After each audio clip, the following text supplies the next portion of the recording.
သမီးနဲ့သဘောတူထားရတယ်မင်းနှင်းစီမလား 不需要什么မင်းယူမဲ့မင်းကလေးကသူ့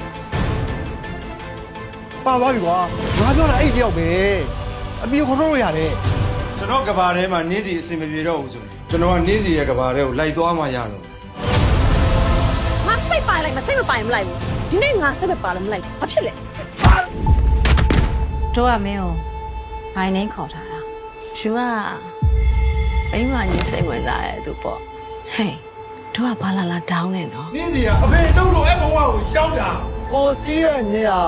အကြီးလားအမလားတေချာမသိဘူးရှော့ရှိတယ် ဖြစ်နိုင်မယ်ဆိုရင်သမီးဆောင်းရှောက်ထားပြရစီနော်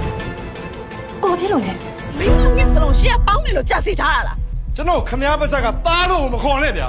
တားတယောက်ကိုကောင်းစားစေချင်လို့အဖေတယောက်အနေနဲ့လှုပ်ပြီးလှုပ်ထိုက်တာကိုလှုပ်ခဲ့တာကွာ လူရောက်ပါတယ်အခုချိန်ဒီငါ့ဘောအောင်တော့ကလိုက်ပေးနေကြတော့ ဒီဖက်ကြောင်းတွေကဆိုင်းရနေတယ်နော် ပဝင်းကြီးရလူတွေအကုန်လုံးဒီပြောင်းမင်းငယ်ဆိုပြီးတိနေကြည့်ရလေတရားရှိမဆိုင်နိုင်ဘူး ကိုတောင်းမှလားကြည်ပြရဲ့ ရှင်ရောရှင်အဖေရောတရားဆွဲပြီးကျမထောင်ချပြမယ်ထောင်ဝ လိမ့်လိုက်မြင်လိုက်ဘဝကြီးရဲ့ဆိုးနေကောင်းလို့ရကြတယ်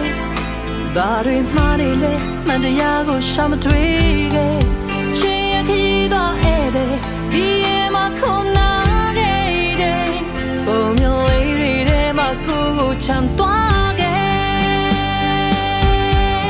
ဒီလိုအခြေအနေမျိုးကြီးကိုတော့ကြည်ပြလုံးဝလက်မခံနိုင်ဘူးကို ရှင်ကကျမစီလာပြီးတော့စင့်တန်းရှိရှိနဲ့လင်လူနေရပဲ